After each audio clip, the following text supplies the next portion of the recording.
Let's take you to the National Assembly, where tempers flared at today's plenary as some lawmakers resisted attempts to invite tax administrators into the Senate chambers for an interactive session on the proposed tax reform bills. The lawmakers argued that the proposed session was unplanned and not listed on the day's order paper. TVC News reports. It is not a matter that you just come and tell us after we are doing business of the day. It all started when the leader of the Senate suspended Rule 12 of its standing orders to admit visitors into the Senate chambers. The chairman of the FIRS and other tax administrators were invited into the hallowed chambers to brief the lawmakers on details on the proposed tax bills, which has stirred a lot of controversy lately. However, the decision met stiff opposition from lawmakers as they resisted this, insisting it is against the Senate standing rules. Committees of the Senate and Appropriation can invite for the interaction of this manner, but not the Senate in session. I think our rule does not cover invitation to consultants or any official of government to come and brief the senators. I beg you in the name of God, in the name of God, this matter is very, very important to not only us, but Nigerians that we represent. And we swear by Bible and Holy Quran that will represent the interests of the people. Senate shall by resolution regulate its procedure. This is what we have just done. This is the resolution that we have just passed. You needed to have known what we have done. I therefore rule you out of order. It took another intervention by the leader of the Senate to invoke Rule 1B of its standing rules, which permits the Senate to regulate its procedures to proceed with the enlightenment session. Nigerians need to know, and we also want to know. Let's hear these people. Let's ask them questions. Let us know about the bill. Let consultants tell us what is there. Let the crafters of the bill, that is FIRS, tell us about the bill. We want to make it as open as possible. After much persuasion, the tax administrators were finally given a chance to speak and explain to the lawmakers the importance of the tax reform bills.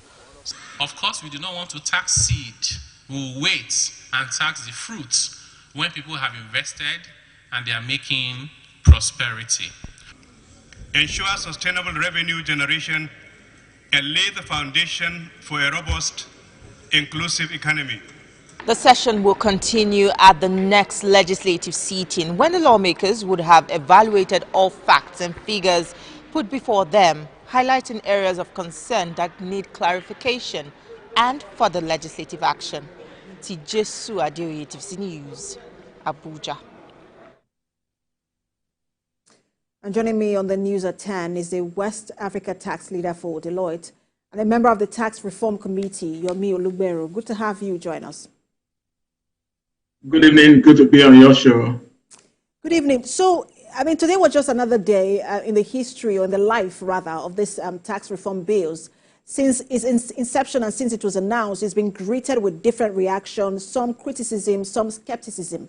But talk to us about why there is so much, or why you think there is so much misunderstanding, as it were, around this bill. Thank you so much. I think the scale of the reform that the bill is seeking to introduce, and the fact that it's a complete overhaul of the entire regulatory landscape, it's what I think is generating the kind of interest, and skepticism, as you call it. But I think it's quite appropriate that Nigerians engage and they understand exactly what the provisions of the bills are. So for a number of us, we see the consultations and the questions that Nigerians are asking as very appropriate. A number of people haven't taken time to read the bill, and so the questions they're actually asking are actually the provisions of the bill itself, because what Nigerians are saying is that there's quite a lot of challenges that Nigerians are facing, challenges that businesses are facing, and a lot of vulnerable individuals, a lot of micro and small businesses, are having challenges because of the current situation in the economy. And so their expectation is that government should be talking about relief, and government should be talking about palliatives, and government should be providing succor to those businesses.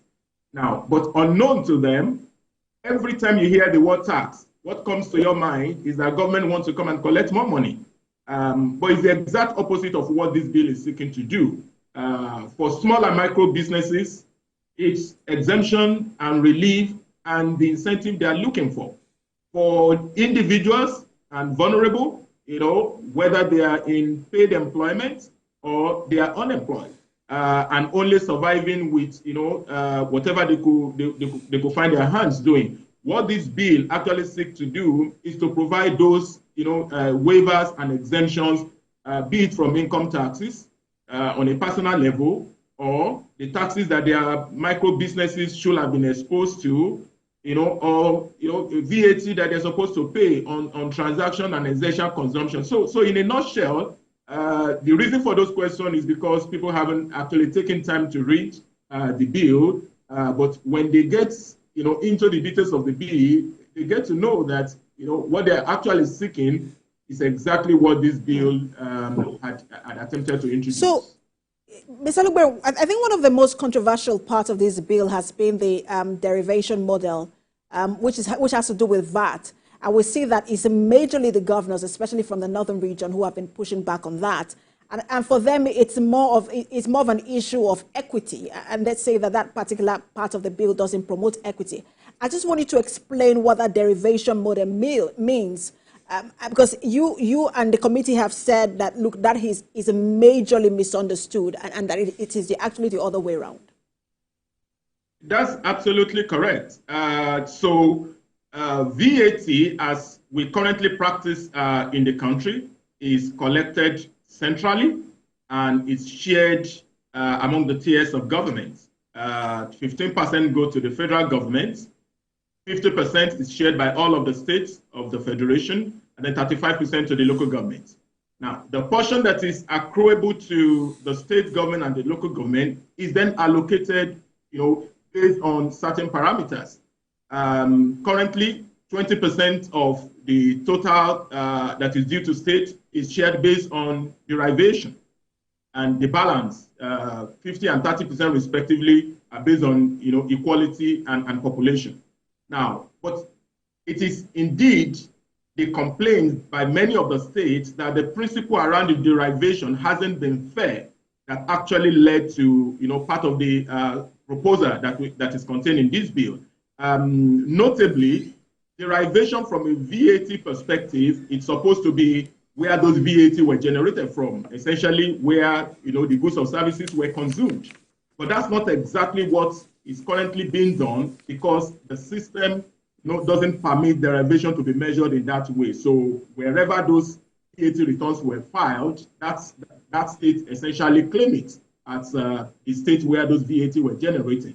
And so in an attempt to balance that out, the committee then looked through that provisions and actually established that the concern of many of the states that the derivation is a bit unfair was actually valid.